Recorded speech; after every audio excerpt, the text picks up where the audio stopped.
This first program at 3 o'clock is sponsored by Spencer Public Library, and also Vanderhags has given us a generous donation to bring Dr. Michael Luick-Thrams here to you. And also you got an Iowa from, or a grant from the Humanities Iowa, which has been very, very supportive of libraries in Iowa. We have Dr. Luick-Thrams. For this first one, we are going to talk about anti-German hysteria during World War I. We also have a special program for you, which is only done in this area, Northwest Iowa, I believe. That he just threw it up together another program, which I'm sure he knows all about. But I'm going to let Stephanie talk to you about that. Sure. I'm Stephanie Horsley. I'm director for Clay County Heritage. And this program that Dr. Luick-Thrams prepared is German Iowa, and he discusses, I guess, relationships with Iowans and German Iowans, looking at different conflicts during the 20th century. And that starts at 4:30, and there will be a break in between.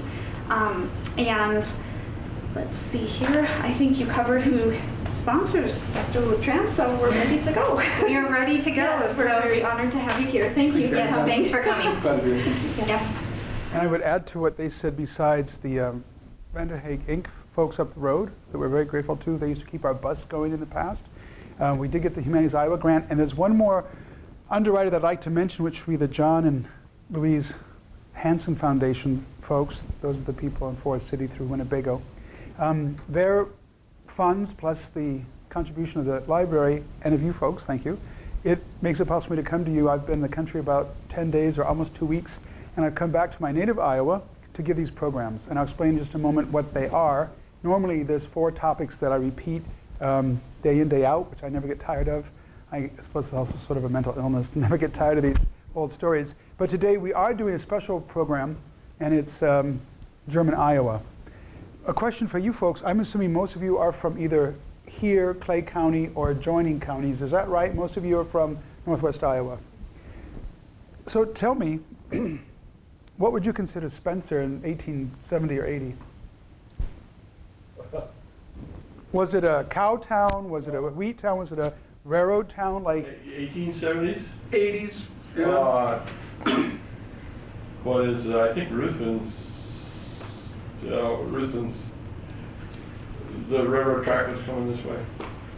So, and they just were a farming town. As soon as the railroad track came here, then you started to have cattle. They started to have cattle yards. And so I'm guessing that the railroad really brought in the settlers. Okay, so it was a kind of railroad town like Boone, Marshalltown, Mason City. Those are all railroad towns.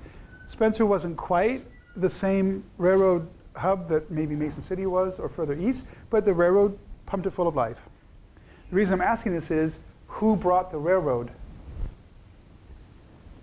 It wasn't the Germans. And it wasn't the Dutch. It was New York bankers eventually. Very good. He's a plant. I brought him with me. So indeed. I shouldn't say that because we lived pretty close to the iron mining in Minnesota. And to begin with, it wasn't the New York bankers, but very soon the New York bankers owned it. Yeah. So the railroad was like that.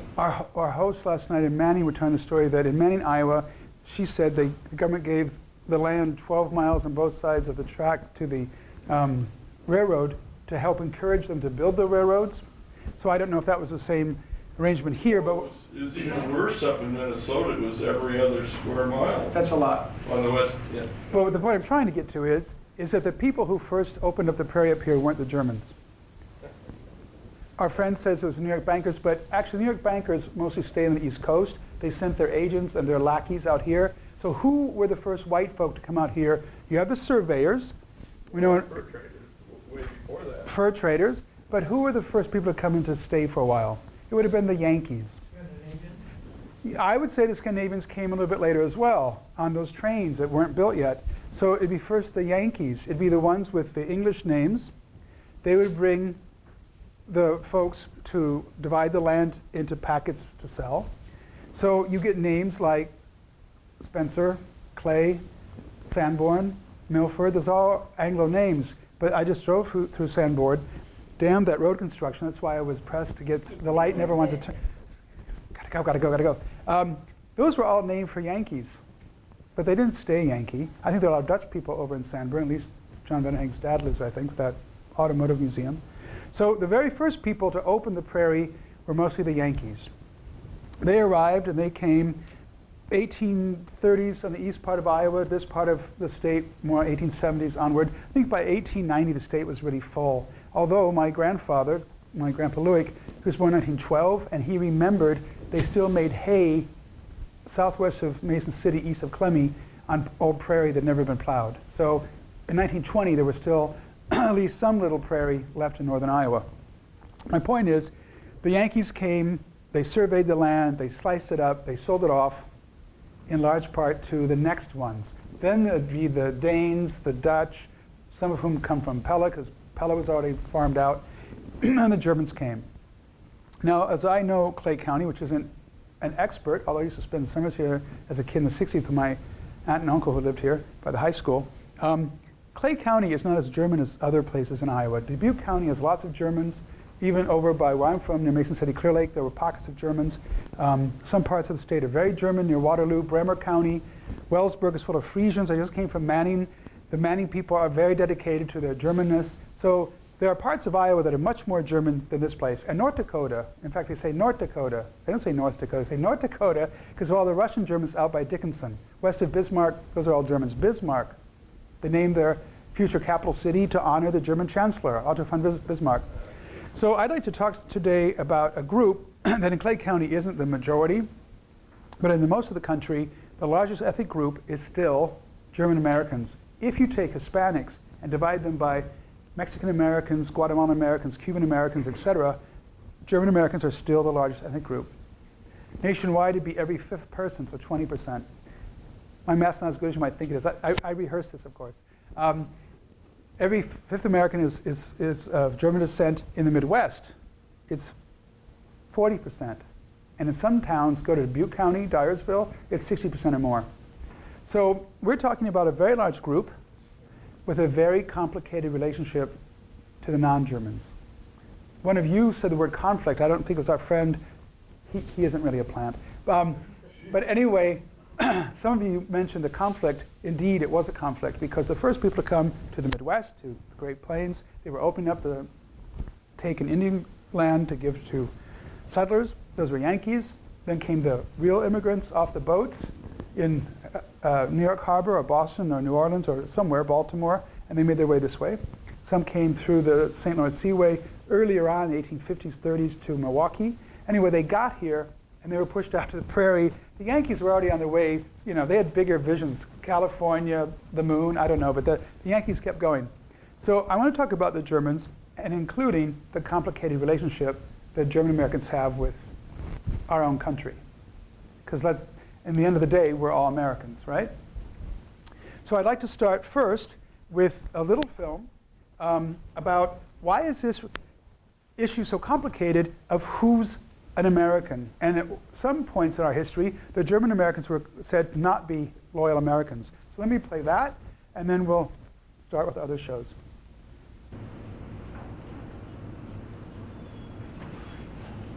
In the 1920s, a new wave of nativism swept across the United States. What is nativism? What were the results of this movement?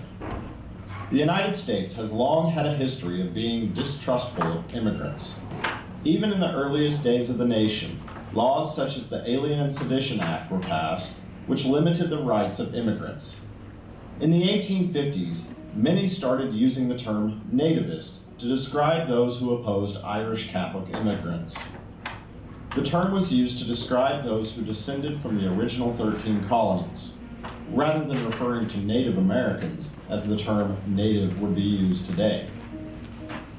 During the years of World War I, there was a strong sentiment against German Americans. Many Germans still lived in isolated communities, separate from other Americans. They also maintained their own schools, which conducted educational instruction in German rather than American English. The German language was also still spoken in most German American households. To express their distrust of Germans, many American towns and cities changed street names and even city names to avoid connections to the German language. Other towns forbade churches and schools from conducting business in any other language except English. Following World War I, nativists turned their focus towards Southern and Eastern European immigrants, specifically those coming from Poland, the Balkans, and the region near the Mediterranean Sea. Many of the immigrants coming from these regions were Catholic or Jewish, which nativists were also opposed to. Nativists had several different arguments for opposing immigration. Some feared that an influx of unskilled laborers would take jobs away from Americans. Others believed that the nation's genetic and racial purity was being damaged by what they believed were inferior races from these Eastern European nations. Nativist philosophies did have an impact on national policy. In 1921, the United States Congress passed the Emergency Quota Act. This law placed a strict limitation on the number of immigrants that entered the country. This limitation stated that only 357,803 immigrants could come from outside the Western Hemisphere. 3 years later, another law was passed. The Immigration Act of 1924, also known as the National Origins Act, significantly decreased the number of immigrants who could enter the country to 164,687. The Immigration Act did not completely stop the flow of immigrants coming into the United States, but instead reduced the number considerably. Immigrants arriving from Canada and Mexico were exempt from the provisions of the Immigration Act. Therefore, the actual number of immigrants arriving in the late 1920s was approximately 270,000 a year.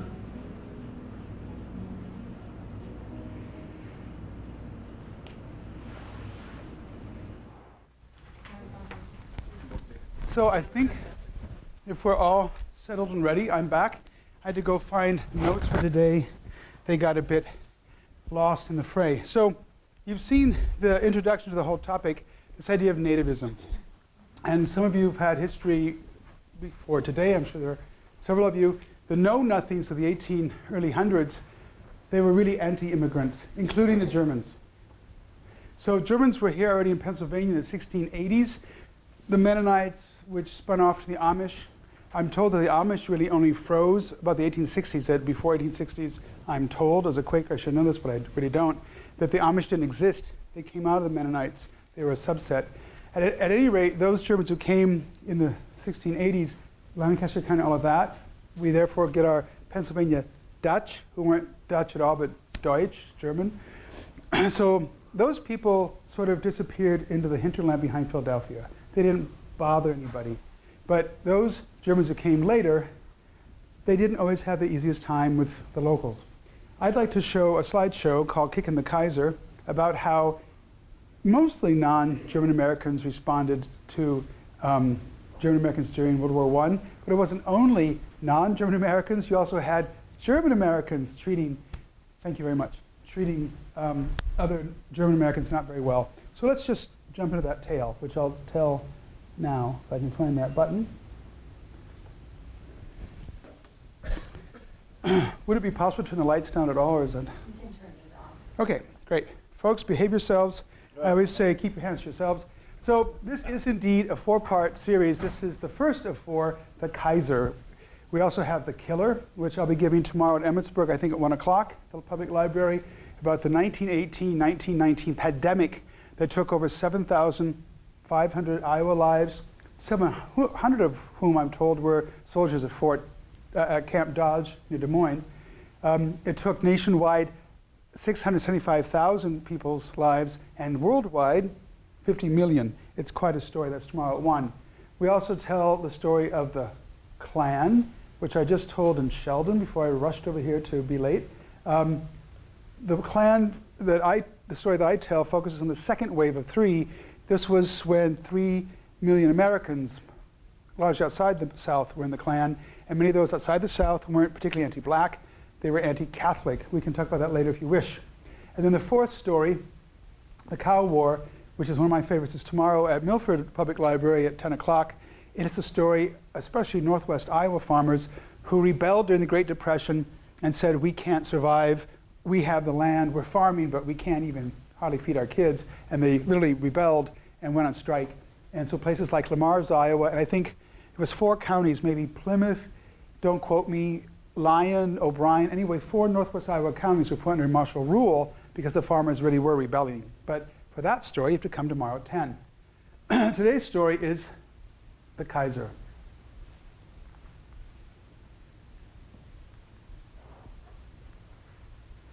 Now we begin this, one of the 4 stories, with this tension between the World War I Imperial Army flag of Germany, the German Adler, the eagle, and the American part of it's our flag and our symbols. This really refers to the tension that German Americans felt in this period of kicking the crowd's anti-German hysteria in World War I. Now, don't get impatient or yancy you pansy, but I actually want to take you on a bit of a trip. Before we talk about the war era hysteria, who were the German Americans at all, and what contributions have they made to this country? Why is it that America is so German, especially the Midwest? So something like 8 million people from what's now Germany, but they were Germanic areas that may not have been called Germany, came to what's now the United States. If you went to Germany today and they repeated this action, it'd be every 10th person in Germany would be leaving the country. Now those are just the 8 million that arrived in this country. You have to remember there were another couple million, Argentina, Chile, Brazil. I've been to Pomerania in the jungles of southwest Brazil, and you find people serving bratwurst and schnitzel with dirndl on, and blonde waitresses in the middle of dark-skinned Brazil. You find Germans in Namibia, which used to be called Southwest Africa until World War I. You'll find Germans in Australia. It was really the Germans who took viniculture to Australia, to New South Wales and Queen and Victoria. The American experience is that the Germans really settled above the Ohio and above the Missouri, or at least along it and above it. This is a map of the 1870s. Why do you think it was that German settlers preferred by far, with a few exceptions being Texas, poor souls, and Stuttgart, Arkansas? Did I say that? Yes, I did. And then there's a few plops here and there, maybe Atlanta, I don't know. But same temperature. Maybe. It's more like Germany than the South, that's for sure, both geographically and climate-wise, but that's not the main reason.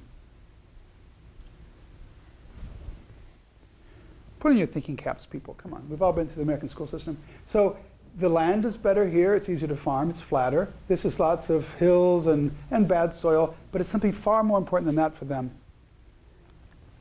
This thing. The German settlers, the German immigrants hated slavery. Why? Why were they so vehemently opposed to slavery? They had just had a failed revolution, and people who wanted to make a republic, a democracy on what had been kingdoms, they're called the 48ers, like Carl Schurz. He's one of the 48ers that fled. He came to Wisconsin, later lived in St. Louis, and he had a big career in Washington. He was Abraham Lincoln's, I think, he was in charge, certainly a part of the Civil War, of getting war material delivered, but he was also in the interior. Later, he was maybe under the Johnson administration, he was in Indian Affairs. He was the ambassador to Spain for the United States, and he was the first German, and I think the first non-US born person to be in Congress, to be elected to the Senate or the House. His wife, you actually know her name not, but you know her work much better than his work, Margarete Schurz. She came with her, quote, 48er husband. What do you know her for? And you've probably all been there. I think it touched all of our lives. It continues to touch your grandchildren's lives. Kindergarten. She brought kindergarten in 1855 or 6 to Watertown, Wisconsin, and it was in German, as were many early Wisconsin quasi-official documents like marriage certificates. My family has them. Yours probably does too, somewhere in the closet or the trunk or the drawer. Today, the largest concentration of German Americans is the Upper Midwest. This is America by county. And a footnote to our friends who are white, racist swine, they'll say, oh, look where all those dark people live, all those African Americans. That just proves where poverty is highest and the lowest rates of saving and the lowest rates of employment and blah, blah, blah. It just shows that whites are superior to blacks. But what I would show to them, that's the region with the fewest Germans and the most English-descended persons. So they should think about it before they start blaming it all on African Americans. By the way, there was a saying in Iowa, at least the part I grew up in, is that the English settlers built small barns and big houses. The German settlers built big barns and small houses and added later. That says a lot too. So when those Germans arrived at like Castle Clinton or later Ellis Island, they set off into the country. I'm going to offer you today 3 biographical case studies, but they're only case studies, the stand-ins. 2 of them are my family, could be your family, but I don't know your family, sorry about that. And the 3rd one is a special guest family. So the Tramses, my mother's great-grandparents, came from Germany, or what became Germany. How do you spell that? Like my last name with a plural, okay. Tramses. In German it's Trams. They don't have a TH sound. They brought their sons Heinrich, Christian, and Hermann, Uncle Henry, Uncle Herman, and Chris, they called him. And the sister Maria Weber was born here and became Mary. Anyway, they had left, the Tramses had left Crosslin near Rügen, and this is the Baltic coast of what's now Mecklenburg-Vorpommern in Germany. And they left by ship, and they arrived by ship. I alluded to this about 20 minutes ago, that you could literally take a ship from Bremen or Hamburg, and you could get to Milwaukee. You could do it through the St. Lawrence Seaway and then make your way further west.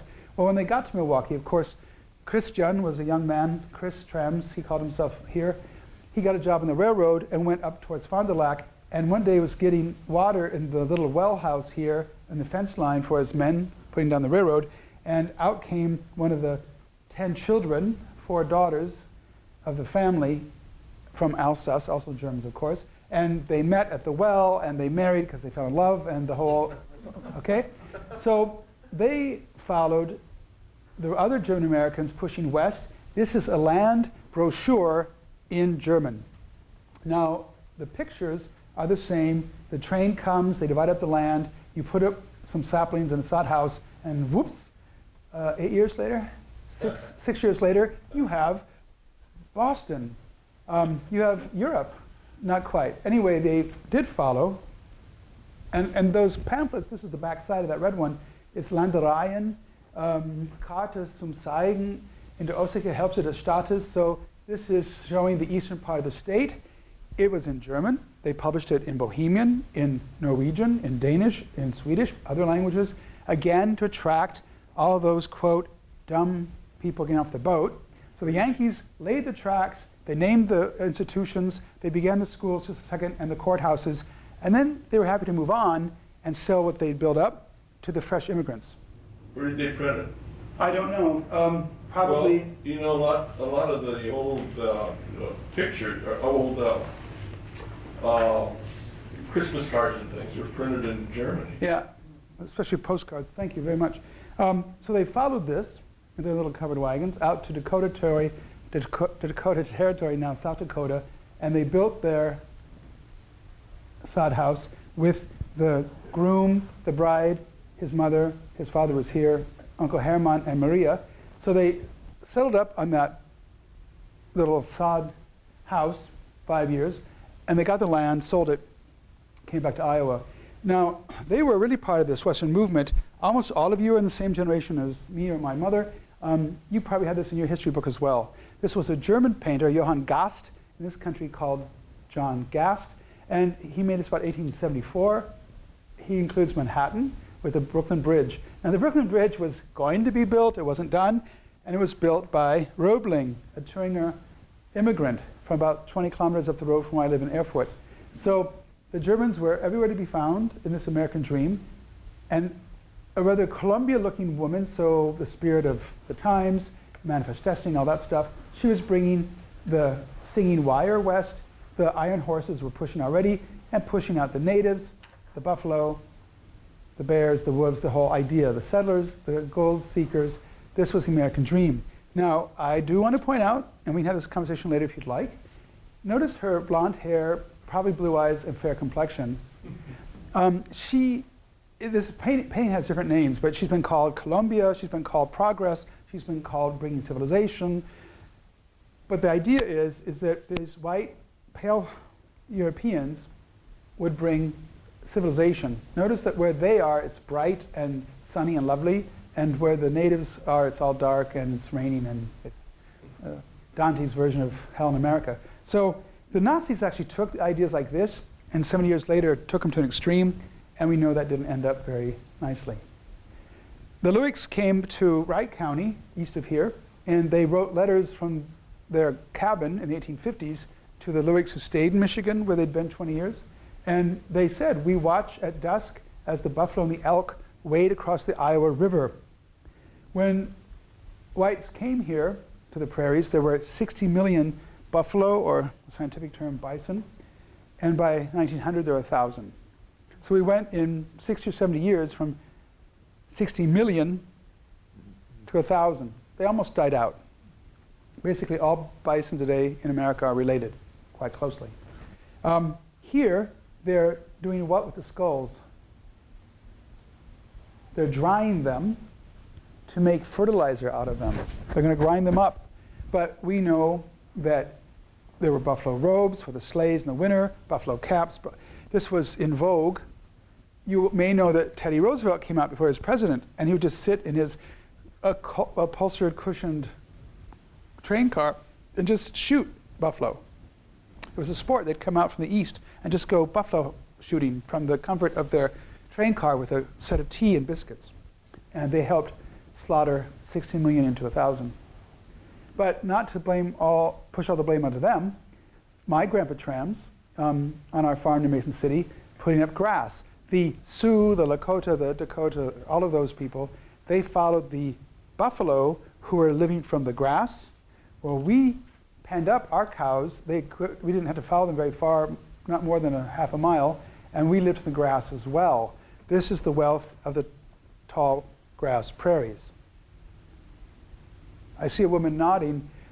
What I tried to do, my PhD's in history, not that that's a big deal, but I had to study this stuff, and I'll make a little anecdote. Since we've got some time today, I can actually do this. Mostly I have to stick to my script. But at the Humboldt Universität, it wasn't the answer that was most important at our, what do you call them in English? The doctoral students' seminars, so we had to go every week with Dr. Ludolf Herbst. It wasn't the answers, it was the questions we were in pursuit of. It's more important to find the right questions than to imagine you have the right answers, because answers always change. They change all the time based on time of the day, your mood, if you had a good cup of coffee, or if you had a fight with your friend on the way out of the house this morning. So the questions are much more important. And so what we've just done now, we've asked the question, what brought Whitey to the prairie? It was grass. Corn is a kind of grass. Literally, corn is a derivation of grass, as is wheat, as is rye. So you get the idea that the natives lived here for 10,000 years living off of grass, and we still are living off of grass. This is what we made out of our parcel of former buffalo grazing grounds. That's about the 1940s or 50s. Now it'd be just corn or just beans. So that was the first biographical case study of what did we lose when World War I began, the westward movement. What about how German Americans contributed to building the institutions of America? We look at the Luicks. Here's Esslingen, east of Stuttgart on the Neckar. Now, one of the things I do in my talks, if time allows, and today it probably does, is I like to pop illusions. For example, we have all these illusions that our ancestors marched off to Hamburg or Liverpool or somewhere, got in a ship and came here. It wasn't that easy. See this? That's page 1 and 5 of the permission to leave. You had, at least in the Germanic areas, you had to apply for the right or the privilege to leave. You couldn't just skip out to America. If you read the rest of that text, you'll know why. This is 1830s. I don't know how early it began, but you have to realize that, or you hope you do realize that in the Germanic region, probably Denmark as well, probably Sweden, I don't know about France, those people living outside the cities were peasants. They belonged to the local lord or the graf or the baron, or the king. So you couldn't just skip out, and you had to leave a deposit. I don't think it's here, but they had to leave 1,200 gulden, or guilders we'd say. And why did they have to leave money as a deposit? In case they were skipping out on their debt. The Luicks had to also promise, like other people leaving Schwaben or Württemberg, never to raise arms against the king of Württemberg. And I can promise you that if you're in the middle of the Iowa prairies shooting buffalo, the last thing in your mind is to march back and to overthrow the king of Württemberg. Anyway, that was part of his vanity. So like some of your ancestors, the Luicks saw these advertisements for der Staat Michigan, Vereinigten Staaten, and they said, wow, we'll go to Michigan. That's the bee's knees. Let's all go there for sliced bread. You should note that at the same time, the 1820s onward, 50s, there were people, sort of like me, who went through the land of Europe bestowing the virtues of going to America. That you could become rich overnight, you could become, you could start as a dishwasher and then own the whole damn hotel, this sort of thing. Streets of gold and all that nonsense. So the Luicks bought the bait, and they drank the Kool-Aid, and they packed up and left Schwaben near Stuttgart and got their way to Le Havre in France, took the boat called the France, and they came to a country that did not yet contain Texas. I know some of you wish that Texas still weren't in the country, but it is. This was the America that they knew, the seaboard and this unsettled territory where we are now, Louisiana Purchase. No Texas, this was still Spain and Mexico, okay? So, like a dream, don't you love my intern's graphics? I love it. They arrived in New York to start their American dream. This is Wall Street. That's Trinity Church. You've all seen it, who've ever been down to New York. Oh, wait, sorry, that might be Trinity Church. So Wall Street's here, all right? It was a very different city than we know of today, watching Stephen Colbert or some cop show.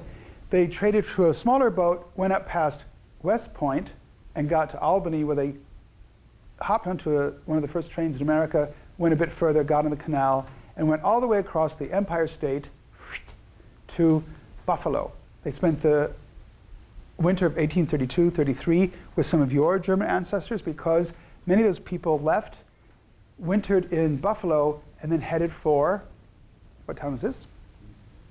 Motown. This is Detroit in 1830s. It had burned a few years earlier, and they were rebuilding it with fill. They had big visions to expand their city into the lake, but they were going to build it like Washington, like a fan, like broad boulevards and avenues and squares. Well, the Luicks didn't stay to drink the Kool-Aid of Detroit, said, yeah, we're going to go further. And they got a job in the Ann Arbor-Detroit Railroad, and Kalamazoo, that stands for that K. And this is where we have to nod our heads and make a bit of a concession to the American myths. So the Luicks got a job in 1833 building the train from Detroit to Ann Arbor. How many miles or kilometers of tracks existed in Germany at that time, or what we know as Germany? How many miles or kilometers of tracks were in Germany in 1833? He's strangely silent. Coward. All right, 0. There were no miles or kilometers of track because the first train. There might have been a lot in England. Well, good for the English. They didn't go to England, did they? For a reason. So in Germany, the first train was built 1835, Nuremberg to Fürth. So they were literally building in the New World, in the wilderness, what you couldn't build in the Old World in the Germanic. Think about that. That's like your kids emigrating to Nigeria because they got a job building the first rocket to Mars. This is the same equivalent for them. Those things could go 35 miles an hour downhill. I mean, this was the future. And you couldn't do it in Germany, but you could do it in faraway America, in the wilderness even, because Michigan was in the process of cutting down all those trees in the Northwest Territory and carving out, quote, civilization. Now, this is Washington County with Ann Arbor. This is where the college, the university is, and the shopping, and those boutique restaurants. Here's Toys R Us and other crap, Pilot Gas and all that. Unfortunately, that's all gone. It's all conurbation. But in the 1870s, do you know what those red flecks are? They're not cancer cells. Those are all the pieces of property in German names. That does not include the daughters of German immigrants who married some Brit or some other Dutch or someone. Those are just German farmers that they could identify in the 1870s. in Klein Deutschland, Little Germany. And this is the part that illustrates how German Americans helped build the institutions. They first built their houses. There's Graham's Aunt Maddie. They spread out the trees and built farms. That's actually Iowa, but it looks good. This is Muscatine, but it looks like the woods of Michigan, sort of. Then they built the first schools. Some of you, or your parents, visited those schools. And they started building churches. Now notice the first Lutheran churches were all in the German area. And here, the German brethren were here. And so this is the 1850s. The churches they built, like in Chicago, St. Matthew's Evangelical Lutheran Church, folks, that could be in Berlin or Dusseldorf or München or Köln, but it's in Chicago in the I don't know, is that from the 70s, 60s? It's early on. Whoops. Ave Maria. And the first Jews to what became the United States in the colonial days, they came from German-speaking Bohemia.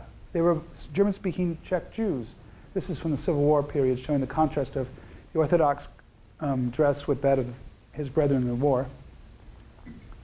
Now, like other German Americans, once they built their first homes and their barns and got education and religion going, the Luick brothers, for their part, built a millworks in Ann Arbor. How many of you have been to Ann Arbor? Did you go to the farmer's market? Just say yes. Oh, no, all right. If you go to the farmer's market, you're in that building, because in the 30s, the Luick brothers' descendants gave the building to the farmers, or gave to the city. Anyway, here's the two Luick brothers, their respective sons, and their cousins and their workers. And this is something we also have to say.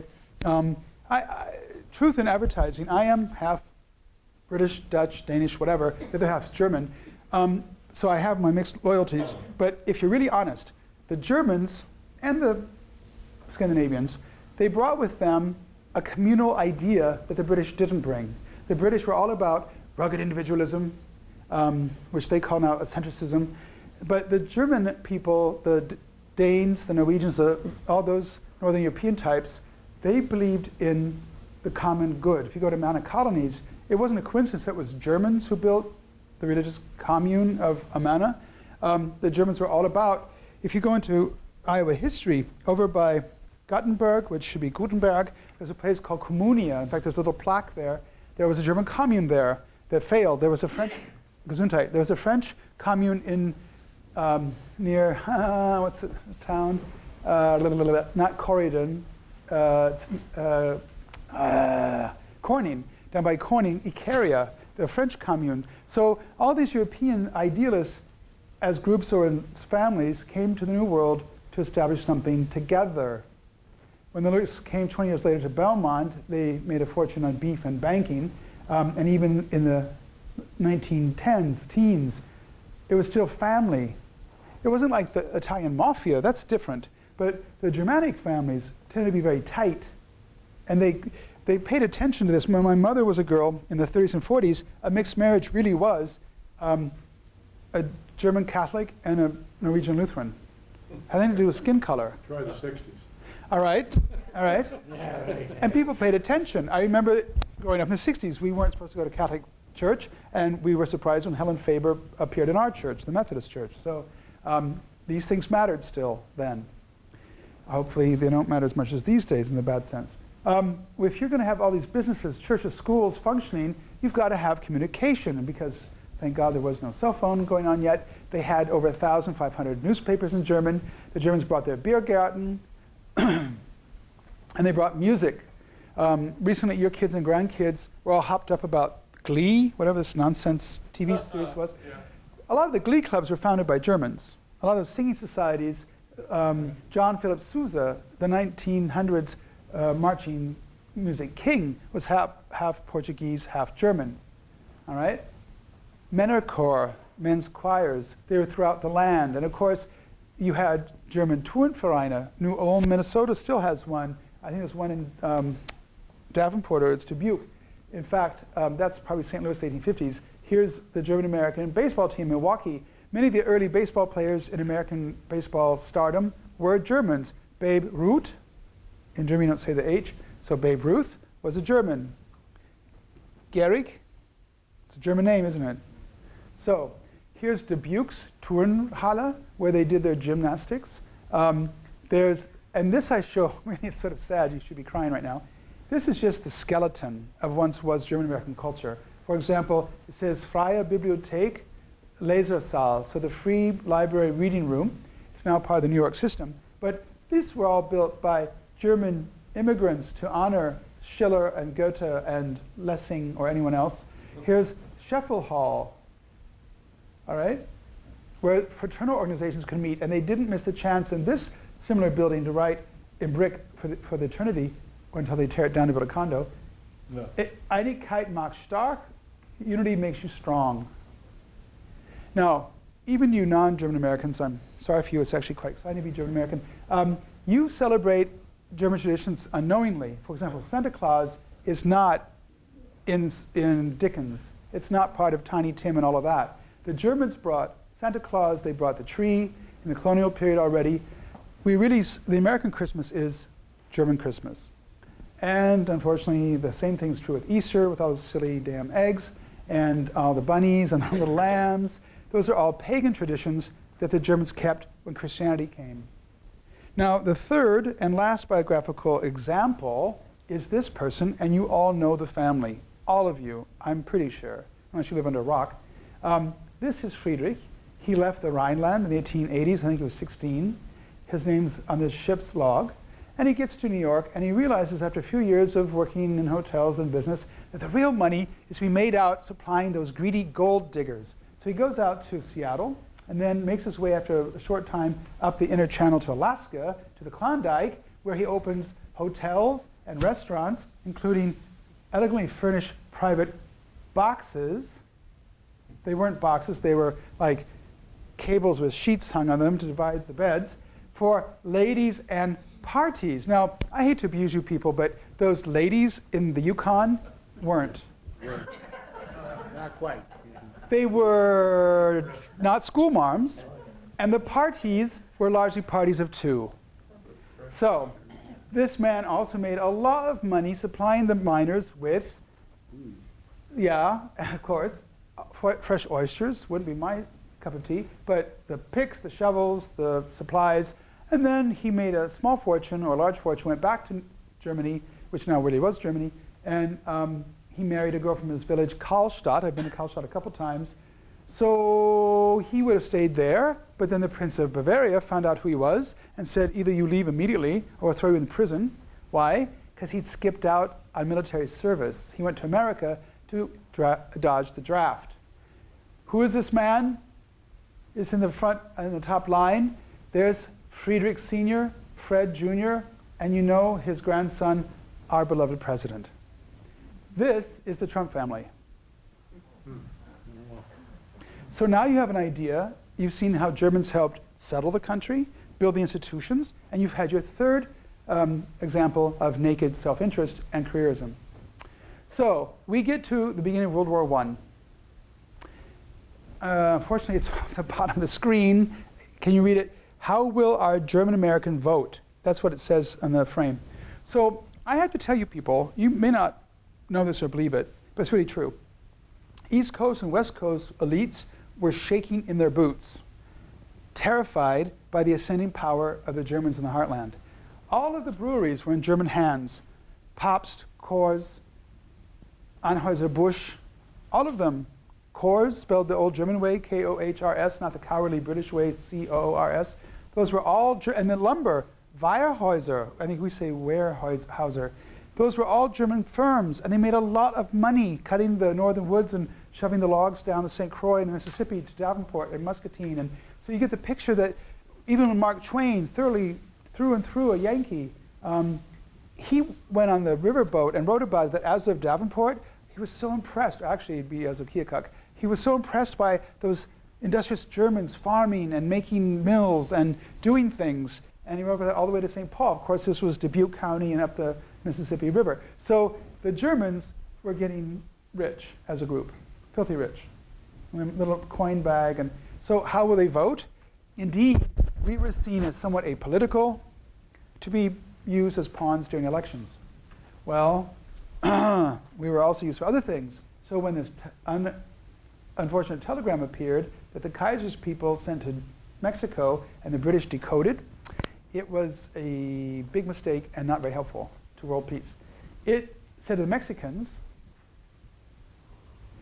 join us in this grand little war, and when we invade the United States and win, you can take back half of the country that you lost to them in the 1840s.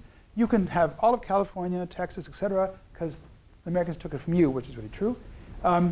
This didn't sit well. People were not thrilled to learn this, and the British waited to share the news. They didn't want the Germans to know they'd cracked their code. So overnight, the tide flipped.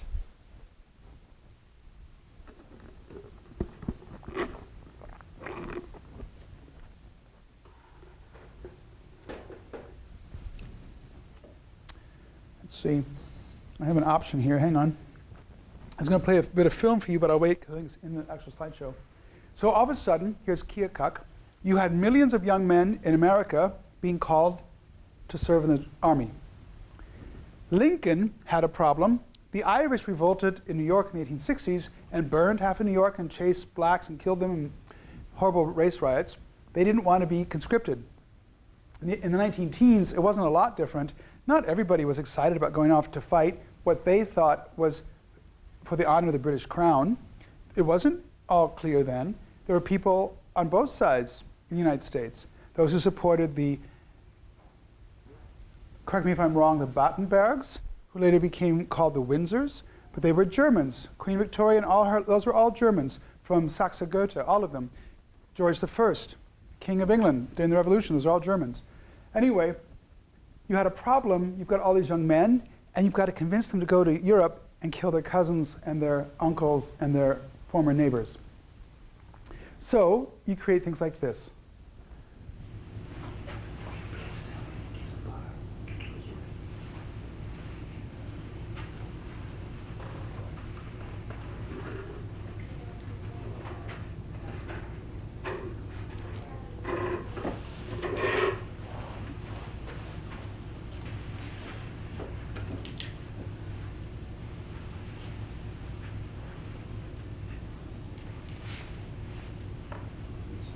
Is everyone to the bottom who wants to be? It gets worse.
Where do you start? Foul depravity, devil, brutish beasts. I thought I saw somewhere reptiles. Odious. Can I ask you, in these days, if you took out the word German and put in there, oh, let's say, spick or fag or nigger or Jew, it's hate speech. Yeah. Why is it that we're able to do this in time of war, but in, quote, peacetime, it's taboo now? In those days, it probably wasn't taboo, but today, that's hate speech. There's laws against that. The writer would be in jail, or at least face a court process. And what do you do when 1/5 of the country belongs to that group, and in some parts of the country, like the Midwest, it's 40, 60%. What are you doing? You're stepping on some toes. But then you have to get those people to say, oh, those toes aren't German. I'm American. I'm not a German. That's part of the idea, us and them. you create an enemy.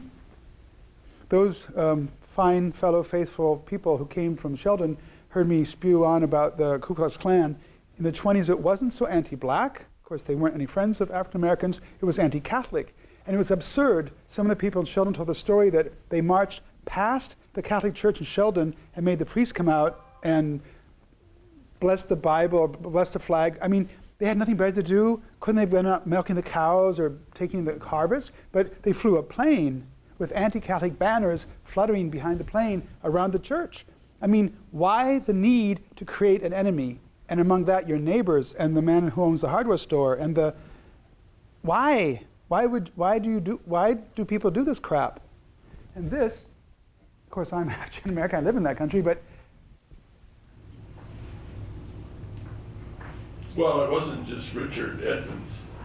no, of course not. It was Yeah. some really Yeah. important people had that idea. He's in step with the times, with the other East Coast folks who want this. How is this possible? Well, here's a group in Council Bluffs on a railroad siding. It was total war. So for the first time in American history, we have a new experience. We have total mobilization. We had never had a standing army. First, after World War I, did we have an ongoing standing army. They had to have total mobilization, and that momentum caused by this official declaration of war, everyone should step in line. And if you didn't, there was hell to pay. Really hell. And part of that fomenting hate was the Committee for Public Information. Interestingly, half of whom were women. I find that they couldn't even vote yet, but they could churn out hate. They had a hate factory. That was the government's own propaganda wing. There were several non-profit, quasi-government bodies. Charles Ort, a German name, maybe he was born Karl Ort. We don't know if he was a German or not, but his name's German. He was with the National Security League, who had this little badge that looks sort of something out of a Cracker Jack box, but they'd strut around and puff their chest out. They could become important, and they could report of all the bad people.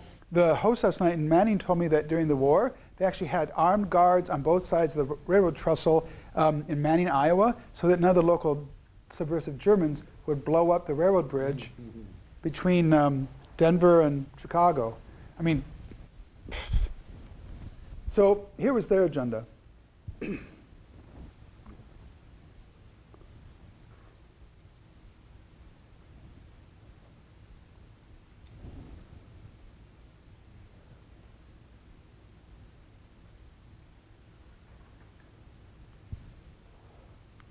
There was also the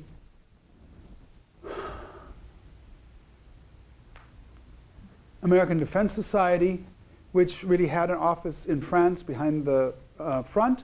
And we weren't yet in the war. Our own Iowa Quaker-born future President Hoover was part of that outfit. They did collect old clothes and shoes and blankets and send them to men and women, but it had other functions as well. If you Google it, you'll find out that it actually had some dubious connections to other bodies. The American Protective League was a third party. They had a more official, serious-looking badge. They had numbers. The first one with the Cracker Jack badges didn't have numbers, but these folks did. And what did they do? Among other things, they went to a cafe in San Francisco, and they eavesdropped on other tables. And Frau Graupner, or Mrs. Graupner, she got put in front of the authorities, as well as her father, for saying things and being overheard in public, like, well, we shouldn't be killing all these boys in the battlefield. War is a horrible thing. So we were spying on each other and denouncing each other. And who was part of that? The 22-year-old who recognizes him. You must, are J. Edgar Hoover. 22. Your grandchildren are probably older now than 22. He was a kid, and he was put in charge of this program, and he wanted to make a career, which he did, and it lasted till the 70s, I guess. So first he went around, and they picked up German Americans, put them on trains, sent them to Newark, New Jersey, slapped them onto ships, and deported them as suspected subversives. But that didn't suffice. So back to his drawing board, young Hoover said, well, then we could just put them in camps here. So they built camps for thousands of German Americans in Utah, Camp Oglethorpe, Georgia, North Carolina, That's not a love stick here for a love pat. That's a club. Like, do what I say, you're going to get it on the noodle. So, as with POWs in both wars, with internees, these people literally fenced themselves in. It wasn't all a picnic. They gardened to eat and have something to do. They did handicrafts, had pinups of mom or a girlfriend in the back, and they tried to survive the war. Now, when you do all kinds of different research with the American government, you're going to hear again and again, oh, we're so sorry, but those records burned up in the archives in St. Louis in 1974. If that's true or not, I don't know, but you hear it for several different topics you might try to research. Didn't they make copies in those days? At any rate, what we do know, because we don't know who most of those people interned were, what we do know is the 29 members of the Boston Symphony Orchestra, they were put in the clink in Georgia with their director, Karl Muck. So who the hell was Karl Muck? He was a prima donna conductor. He did know the Kaiser, but that's not his claim to fame. Ellis Higginson wanted to build the Boston Symphony Orchestra literally on the reputation of Karl Muck, and they really did. Now, when I go to high schools, which is often, kids wonder, what? Why is this so important? Because there was an iPad and iPhones and music on demand. You either made your own music, most middle class parlors had a piano, or your aunt had a guitar, or your brother played a trumpet, or you went to a concert. Spencer would have had an opera house. Mason City did, Clear Lake did. All these little towns had opera houses. People made their own entertainment or went nearby to pay someone to entertain them. And in Boston, of course, because it's Boston, Boston, they went, and it had to be a symphony. So they went, Karl Muck created an amazing organization with Ellis Higginson, a choir, not every orchestra has a choir, and they flourished. Now, people like Hoover were jealous. He didn't like the Germans, neither did Churchill. Churchill was rapidly anti-German. Here's his arrest card when the agents came to take him away to what's now the FBI, then had a different name. I can tell you, I've lost the slides, but they wanted him. He was in their crosshairs for a long time. And what was the charge that they slapped on him while they sent him to internment camp? They played too many German songs in their menu of concert lineups, and they didn't play enough patriotic American music. They didn't play the national hymn at the beginning of every concert. And for that, they were sent to prison. 29 of them and the director. They also hauled out a story of his 20-year-old soprano lover. I mean, they really did what they had to do to get him behind barbed wire. We do know that as of April 17, it was hysteria. U.S. vessel abandoned by crew under U-boat. Masked men discovered at railroad bridge at Towners, Connecticut. Menor Corps Club's flag is destroyed. So vandals tore up the flag and they burned down their rehearsal building. Now comes the backlash. There was a genuine proposal to put a wall around Wisconsin. All those subversive, unloyal American Germans out here in the prairie. Iowa would have been, look folks, you would have been right after them. So there was a problem. Immediately after the U.S. had declared war, local governments, civic organizations, and even ordinary citizens began an attack on German Americans and their culture. There are children who are instructed by their teachers to cut German songs out of the music books that they use in their classrooms. There is a public Stein-breaking fest at one point to keep people from drinking German beer. There's even in one town in Ohio a really gruesome slaughter of German dog breeds. It was Columbus. But it's important not to let these ridiculous stories to overshadow what is really a wholesale destruction of an ethnic culture in the United States. Germans were pressured to stop playing German music, to stop going to German plays. And when I say Germans, I mean German Americans whose ancestors might have been in this country since before the Revolution. The anti-German hysteria even extended to the federal government. An Iowan, Herbert Quick. The CPI published an article with tips on how to identify people who were pro-German. That committee again. The president issued a decree that made any German living in the United States register as an enemy alien.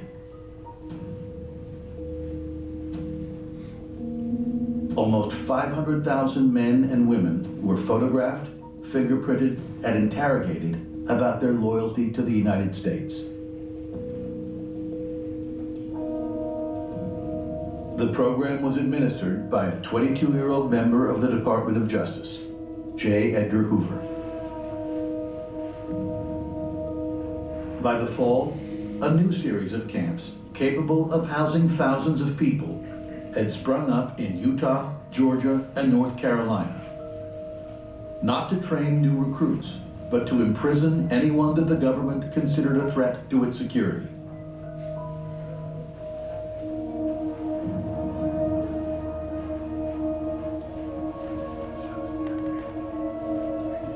Those are Iranians or Persians. There was tremendous pressure on new immigrants to conform, to have American flags, to sing American songs.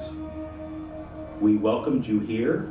Now you're here, you're with us, and you're only with us.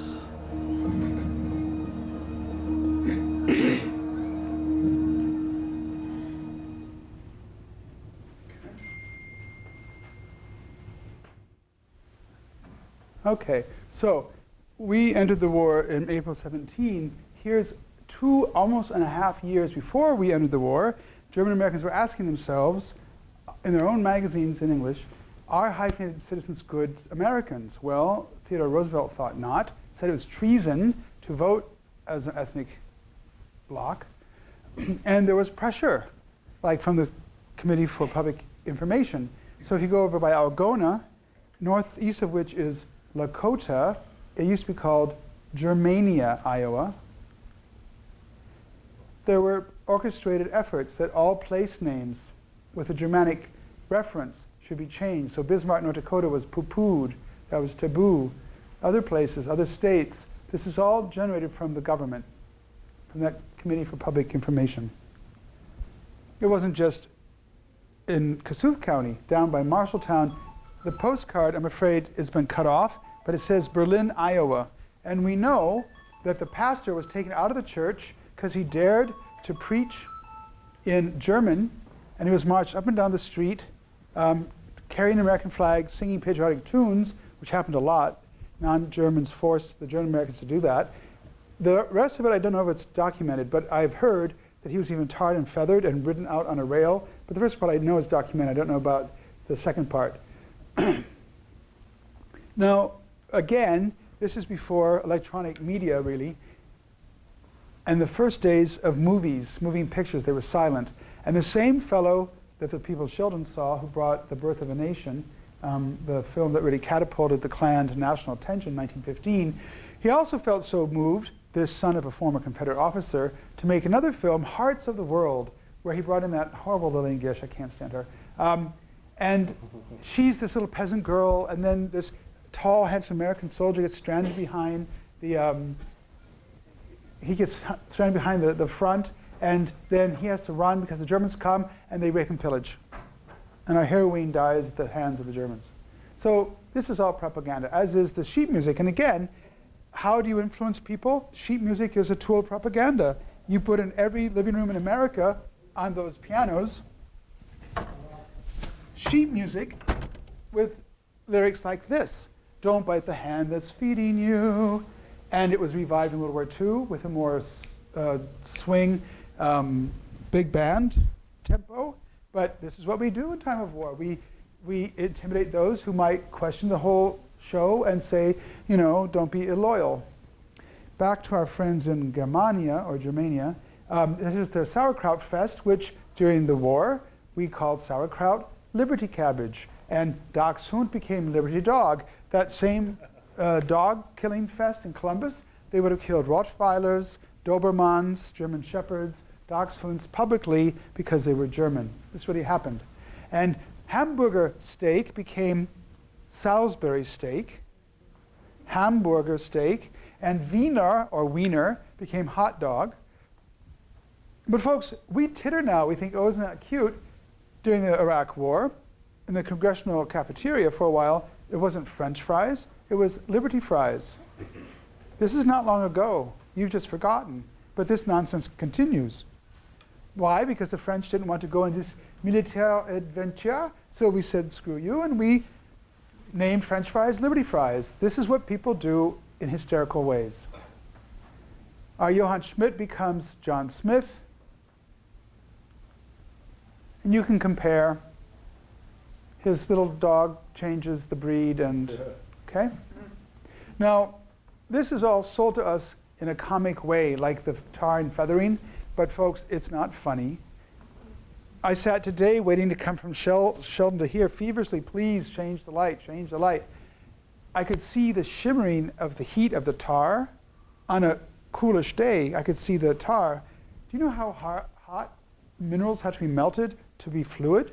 And they would pour them on people's body. This is Johann Mainz, or John Mainz, a farmer near Laverne, Minnesota, was brought to the border near Spirit Lake, Okoboji, and set out and said never to come back. Why? Because he wasn't buying, quote, enough Liberty bonds. He wasn't patriotic enough. This fellow, too, in Minnesota.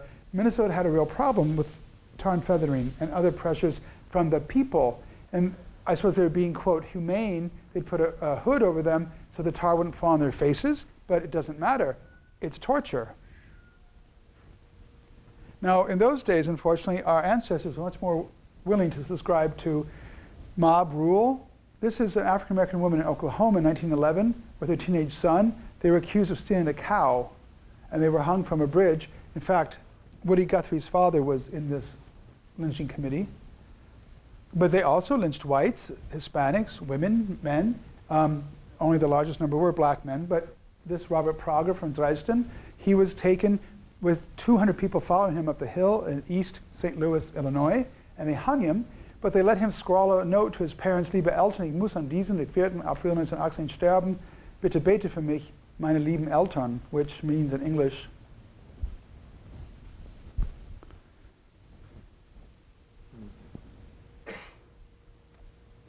okay, this is drastic stuff, and it's not funny. But it was sold to us comically. If this town goes dry, us Germans will hang together. I told you, Honest Injun, Prohibition had everything to do with the anti-German fever. Okay? And they put on their cartoons all the supposedly German characteristics, this little Schnauzbart, a little beard, mustache, and they're the Huns. They bring ruin to the nation and to our economy. And so, of course, you have to prohibit the stuff. Not to mention that you also then close down every German brewery in the country. It's great. Just smack the Germans around. Now, back to our 3 biographical studies. I don't know if Uncle Hermann, by then Uncle Herman, Thrams in his shop up by Osage, if he had beer in his, I think what Tante Emma is in English, general store, but we do know there's a frame house behind this house where my grandfather was born. To his brother, Chris, Hermann's brother Chris, and Heinrich lived on the other side of the lilacs. Again, communal, they all cooperated and worked together. By this point, Chris, this is the 1870s probably, this is 1890s, he's established, he's got children, and by 1910, and then the war begins. Oh, there's Grandpa in his lederhosen with the little straps. Okay, this is the American ideal. They've gone from that peasant life on the Baltic coast in that fishing village, the first generation, second generation, they're living out the dream. It's your dream.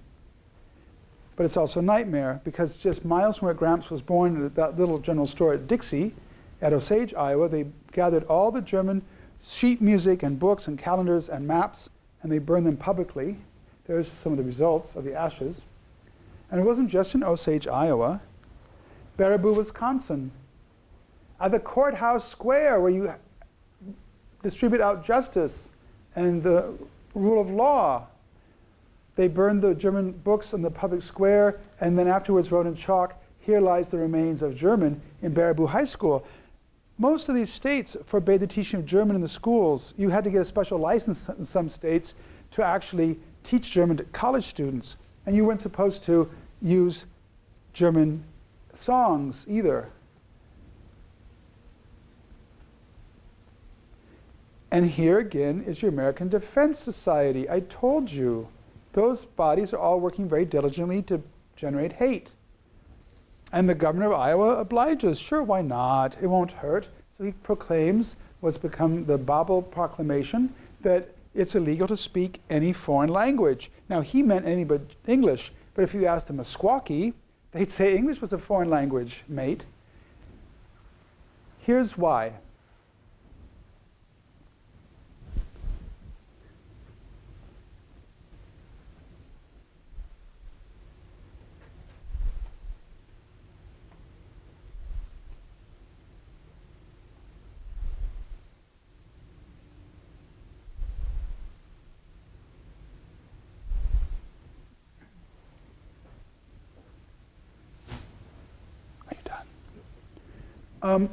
I have to say, I mean, we do get some public funding, so I can't be partisanly political, but this upsets me the most.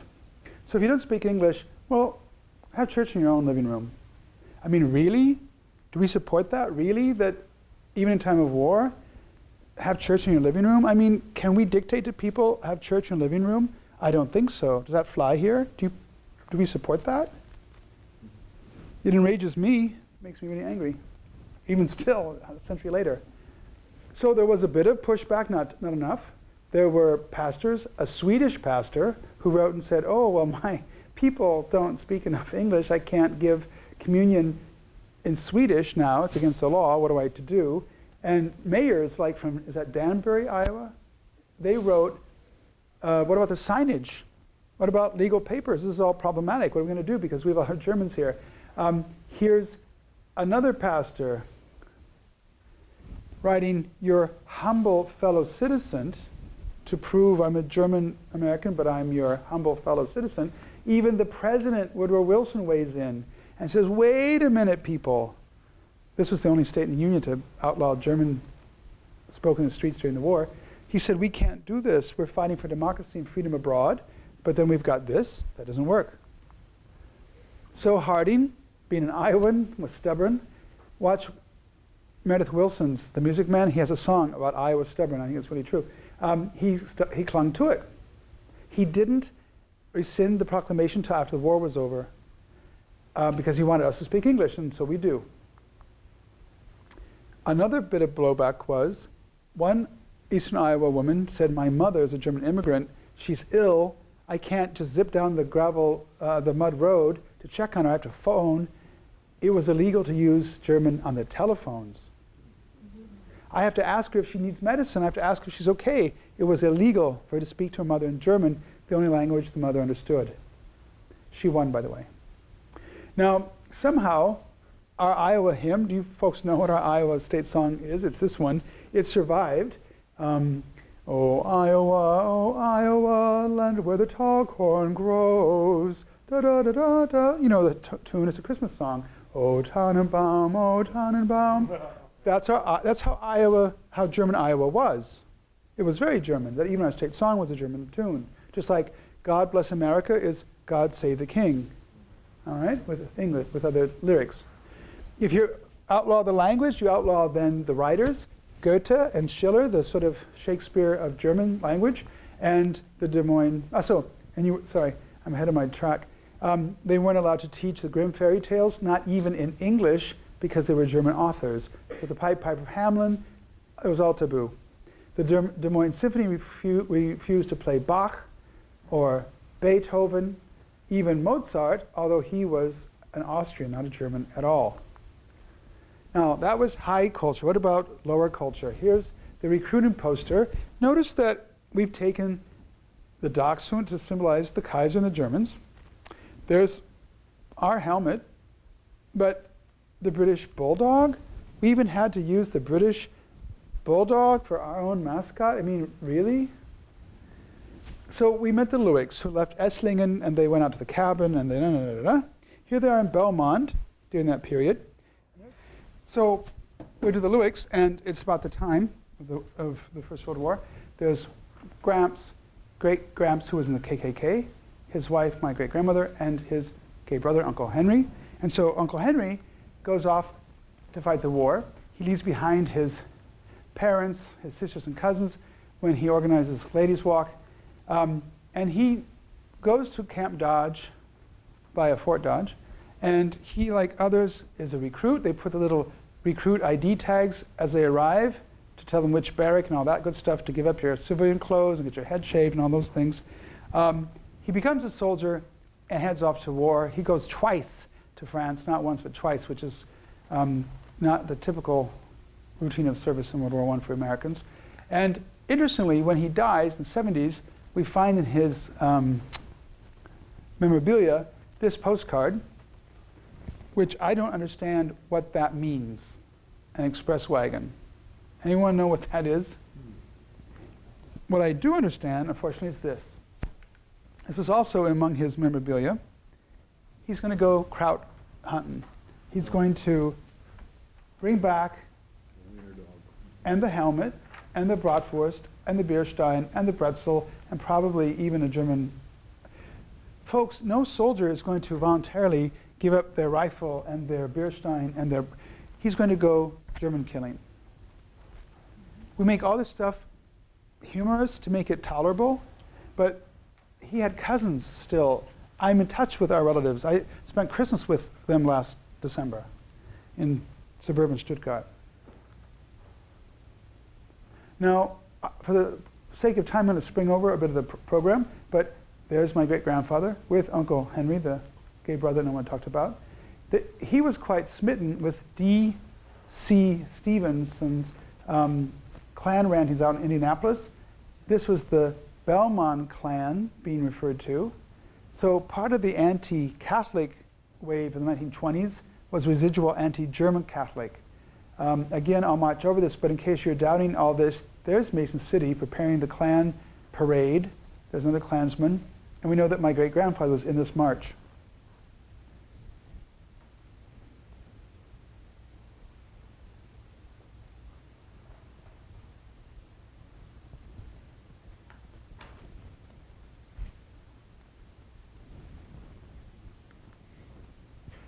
Imagine the specter of Klansmen running around in the broad daylight, 40,000 of them marched in Washington in 1925. I don't know if great-grandpa was there. I knew him and loved him, and I was named after him, but I'm really embarrassed that he was part of that.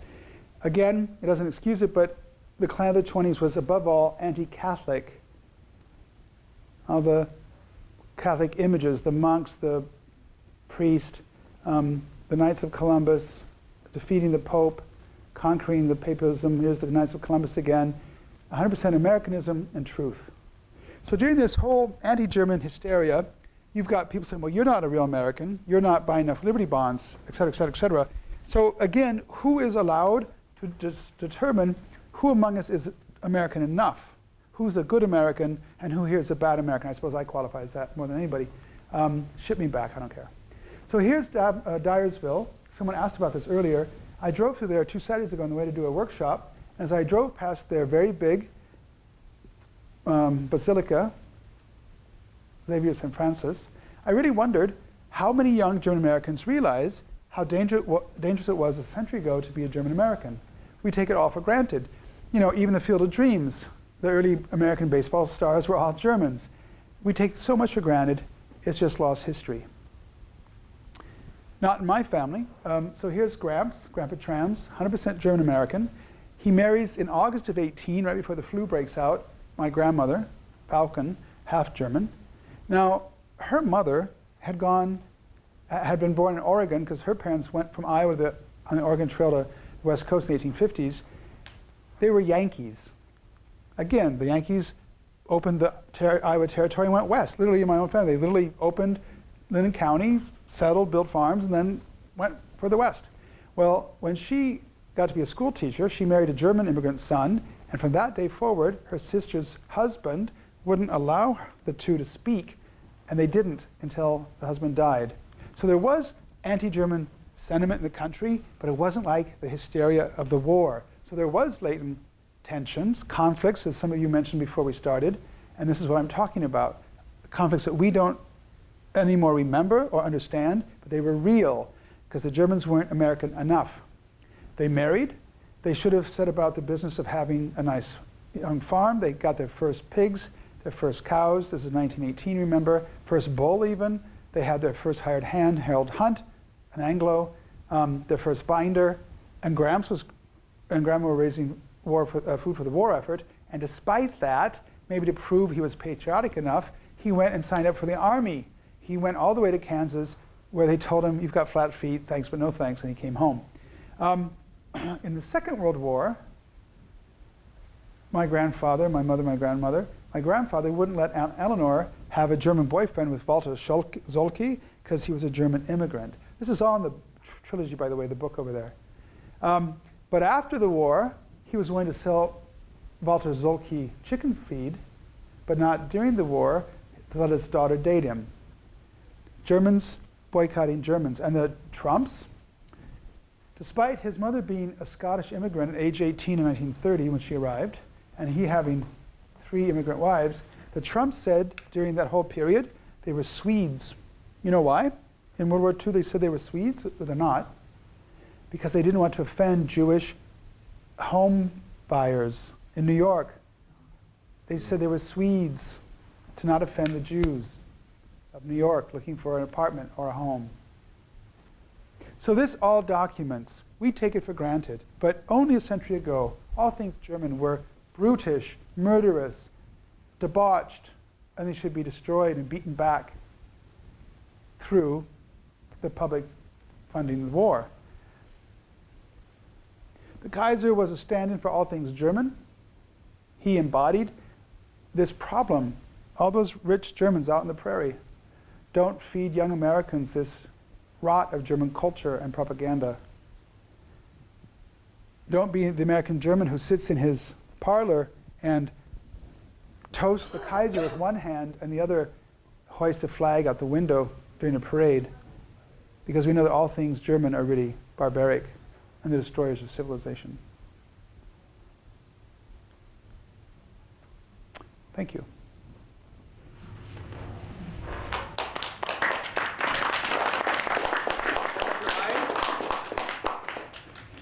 So, are there any questions for clarification? We're going to take a break after the questions. Any brief questions about what you didn't quite understand in the slideshow?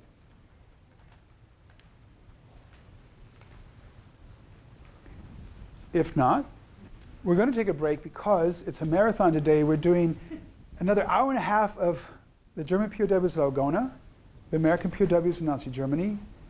Before that, the refugees who fled the Nazis and came to Iowa, 185 of them. You'll find out about them in a moment. And the German-American internees, those who were imprisoned in camps for being German-Americans, thought to be subversive. Do you want to make a plug for your programs again? And there's food, I'll let you explain, and I'll stand by the book table. Those who want to get a book, I'm at the end of this leg of the tour and have only a few left. So if you want to relate a book, come and look at them. Thanks for your interest. I'll see you in, is 10 minutes enough of a break? See you at 4:45. Okay, so I always plug a few of our upcoming programs, and the next one is an author event. Linda Betzinger McCann, and she is a historian, and she's going to be talking about the Civilian Conservation Corps in Iowa. So she talked to 20 men that were in it, and she's going to tell their stories. So she will be here October 11th. It's a Thursday at 1:00 p.m. All right, and then for our movie that we do every month, we will watch the movie Won't You Be My Neighbor. It's a documentary on Mr. Fred Rogers. So that should be an interesting movie. That is October 15th at 6:30 p.m. It's a Monday night. And you can sign up over here. We have a sign up because I provide some popcorn and candy and soda. So then we have historian Kathy Wilson coming in. She is putting on a program, Death Comes for Us All. She will be talking about death and mourning in the Victorian era. So talking about why we do things like why they did things in the Victorian era like picnicking in cemeteries, wearing their dead relatives' hair on jewelry around them to keep it close to them. So different things that they practiced in the Victorian era that we may not do today. She's going to talk about that. That is October 19th at 6 o'clock p.m. We also have, and we were approved for this is really neat, we are going to be doing a strength training study here at the library for some of us older people. It's for people 60 years and over, and it's going to be mostly seated, and it's the Jerry Fit company that's going to show us a video. So we're going to sit in the seats. Most of it will be in the seats. We'll provide you with some weights, and you can do that. You can sign up for that. And our science program, science and book program, is coming up, and we're going to focus on health. We're going to read the book, Quackery, A Brief History of the Worst Ways to Cure Everything by Can. And we have science teacher David Munson coming in. So we're not only going to discuss the weird things we used to do to our bodies and selves in the past, but also some stuff that we do today. So that is November 7th at 5:30 p.m. Our band book to movie is coming up. We are reading the book of Mice to Men, and then we will be watching the movie October 29th, 6:30 p.m. We'll be talking about why it's been banned, and also talking about some of the subjects within the book. So sign up for that also.